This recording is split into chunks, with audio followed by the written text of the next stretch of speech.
Hello students, in this video we will be studying the 13th chapter of your grammar syllabus, that is direct and indirect speech. Okay, speech means you can just understand here speech मतलब बोली, आप कह सकते हैं किसी ने क्या कहा. So we will read how can we say in direct और indirect form. दो तरीके से हम किसी बात को कह सकते हैं. ठीक है, सबसे पहला होता है डायरेक्ट, सेकंड होता है indirect. So we will learn कि क्या मतलब होता है इंग्लिश में डायरेक्ट का और हिंदी में, और इनडायरेक्ट का क्या मतलब होता है. ठीक है, see the first thing what is written here. Let's link it. Read this sentences then compare them to sentences in the speech bubble. The teacher said that reading is fun. First आपने पढ़ा, यहाँ पे एक sentence लिखा हुआ है, the teacher said that reading is fun. नीचे picture में आप देख सकते हैं टीचर कह रहा है रीडिंग इज़ फन. तो टीचर का कहना ऊपर लिखा हुआ जो उसके मुंह से निकला, और the teacher said that reading is fun ये किसी और ने कहा है. ठीक है, किसी और ने लिखा है इस बात को. सेकंड में देखिए, grandfather said that we must plant trees. तो इस सेंटेंस का क्या मतलब है कि ग्रैंडफादर ने कहा है कि हमें पेड़ लगाने चाहिए. तो आपको क्या लगता है, ये ग्रैंडफादर ने ये सेंटेंस टू लिखा है कि किसी और ने? ऑब्वियसली किसी और ने. दादा ने क्या कहा है, वी मस्ट प्लांट ट्रीज़. ये दादा के मुंह से निकले ओरिजिनल वर्ड्स हैं. So see here, the words in the bubbles are exact words of the speaker. अब जो बबल्स में जो आप जो वर्ड्स देख रहे हैं, सेंटेंसेस देख रहे हैं, ये एग्जैक्ट वर्ड है जो उनके मुंह से निकला है. They can be written as the teacher said. अब जब कभी भी हम किसी के मुंह से वो बात निकली होती है डायरेक्ट, तो हम उसको इन्वर्टेड कॉमास में लिखते हैं. ये जो आप यहाँ पर कॉमा देख रहे हैं, ये जो कॉमा देख रहे हैं आप यहाँ पर, सो यहाँ पर ये जो आप कॉमा देख रहे हैं, ये लगा हुआ है, ये कॉमा. सो ये हम लोग कब लगाते हैं, जब हमें किसी के ओरिजिनल वर्ड्स को, किसी के डायरेक्ट वर्ड्स को लिखना रहता है. ठीक है, grandfather said we must plant trees. अब इसको भी इन्वर्टेड कॉमर्स में किया है. ठीक है, when we state the exact words of a speaker it is called direct speech. जब हम किसी इंसान के मुंह से जो वर्ड्स निकले हैं उनको लिखते हैं तो हम उससे डायरेक्ट स्पीच कहते हैं. डायरेक्ट स्पीच क्या होता है, वो वर्ड्स जो इंसान के मुंह से, स्पीकर के मुंह से निकलते हैं. ठीक है, डायरेक्ट स्पीच में कैसे लिखते हैं हम. In direct speech, the words of the speaker appear with the punctuation mark called quotation marks or speech mark. तो जो words उसने बोले हैं उसको हम quotation mark के अंदर डालते हैं. जैसे मैंने आपको बताया, reading is fun, we must plant trees. तो ये दोनों जो sentences थे ये मुंह से निकले थे, डायरेक्ट यही words निकले थे. They mark the beginning and the end of what is said. तो starting में लगाते हैं और end में लगाते हैं. Sentences 1 and 2 above are reporting what the teacher and grandfather said. So sentences 1 और 2 जो आपने देखा, ये sentence 1 और sentence 2 ये बता रहा है कि उन्होंने क्या कहा. ठीक है, कोई और बता रहा है. They are in indirect speech. जब कोई और हमारी बात बताता है तो वो indirect speech होता है. और जब कोई sentence हमारी words को, हमारे words को लिखता है, सेम एग्जैक्ट वर्ड्स को, सो उन स्पीच, उस स्पीच को, उस सेंटेंस को हम डायरेक्ट स्पीच कहते हैं. ठीक है, what is a direct speech, in which we write the exact word of a speaker, and indirect speech in which we report what others have said. ठीक है, indirect speech means to report what somebody has said to someone else.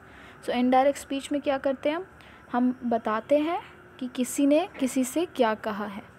Kindly notice my words. Now see, one table is given. Difference कि direct speech में क्या होता है, indirect speech में क्या होता है. डायरेक्ट स्पीच में it is used when someone is saying something. Indirect speech में क्या होता है, it is used when we report what someone else has said. Direct speech में हम क्या, तो किसी ने क्या कहा है वो लिखते हैं उन वर्ड्स को.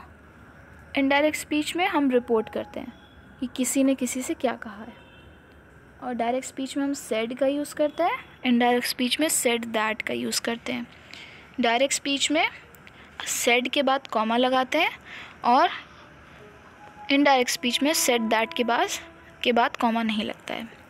डायरेक्ट स्पीच में जो वर्ड्स लिखे होते हैं स्पीकर के, जो वर्ड्स बोले होते हैं स्पीकर ने, उसको हम इन्वर्टेड कॉमास में लिखते हैं। इनडायरेक्ट स्पीच में कोई कोटेशन मार्क यूज़ नहीं होता है, ठीक है। So you can see here 2 types of sentences are there, 2 types of speech are given here, direct and indirect. As I told you, indirect में कुछ नहीं होता है, said क्या क्या आप आइडेंटिफिकेशन है इनडायरेक्ट स्पीच का, इसमें said that होता है और कॉमा नहीं होता है और कोई भी कोटेशन मार्क नहीं होता है। तो इससे आप ज़रूर से पता लगा सकते हैं। सो द फर्स्ट सेंटेंस में 2 सेंटेंसेस दिए हैं, पहला वाला डायरेक्ट है, सेकेंड वाला इनडायरेक्ट ऑब्वियसली। सो अब सेकेंड में पहला वाला इनडायरेक्ट है, दूसरा वाला डायरेक्ट है क्योंकि इसमें कॉमा है, कोटेशन मार्क है एंड ओरिजिनल वर्ड्स यहाँ लिखे हुए हैं, ठीक है। उसी तरीके से बाकी भी एक्सरसाइज किए गए हैं। अब यहाँ देखिए changes of tense in direct to indirect speech. So अब हमें किसी सेंटेंस को डायरेक्ट अगर में है वो, तो उसको अगर इनडायरेक्ट में करना है तो उसके लिए कुछ रूल्स होते हैं। पहले कुछ रूल्स आपने देखे हैं कि सेड दैट यूज़ करते हैं, कॉमा नहीं लगाते हैं, कोटेशन मार्क नहीं लगाते हैं।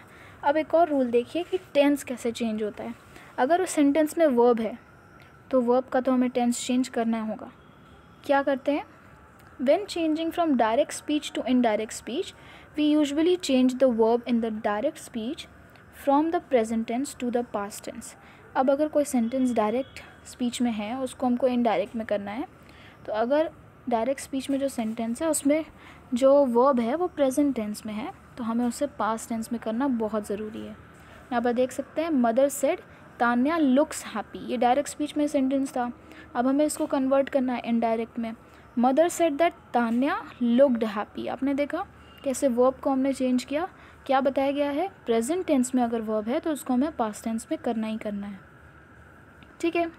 अब एक और नोट आप पढ़िए, however if the sentence expresses something that happens every day or is a universal truth, अगर उस वर्ब में वो जो काम है, कोई काम है जो हम रोज़ करते हैं, या कोई ऐसा काम है, कोई ऐसी बात लिखी हुई है जो यूनिवर्सल ट्रुथ है, कभी बदलती नहीं है, ठीक है, तो हम प्रेजेंट टेंस यूज़ कर सकते हैं, ठीक है, वही टेंस यूज़ कर सकते हैं। जैसे देखिए grandfather said the earth is round, earth तो राउंड है ही, तो हमें पास्ट टेंस करने की ज़रूरत नहीं है, इसको हम कर भी सकते हैं, नहीं भी कर सकते हैं, ठीक है।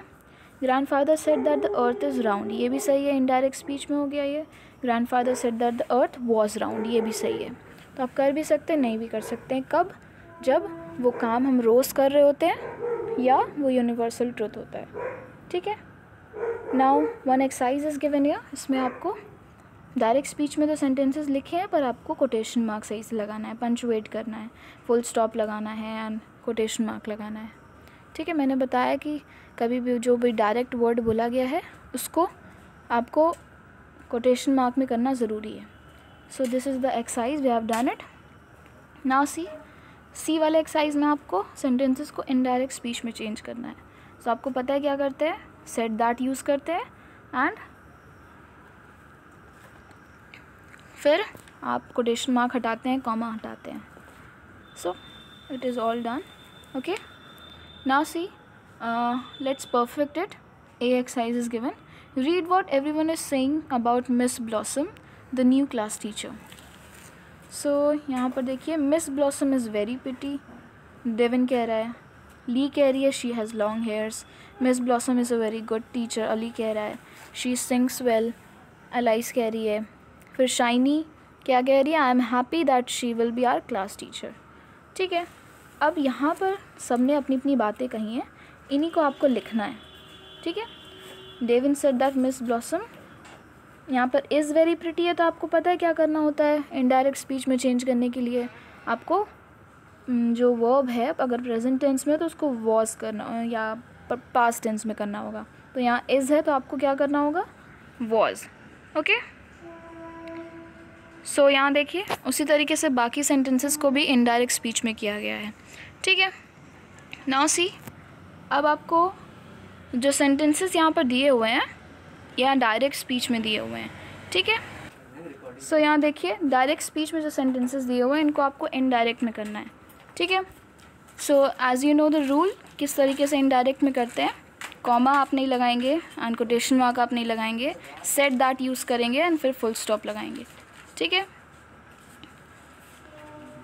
So see here, so students here you are provided with one conversation between two girls. ये कन्वर्सेशन जो कर रही है इसको आपको रीड करना है एंड फिर यहाँ पर आपको उसके हिसाब से tick the correct option fill करना है। फिर यहाँ पर कुछ सेंटेंसेस दिए हैं, इनमें आपको पंचुएट करना है एंड सी वाले में आपको इनडायरेक्ट स्पीच में इसको करना है। You know all the rules, you will do it according to that, and one revision sheet is also given. I've given you this as your homework. A next page is also there. If you will face any problem students, I am there, but do your homework.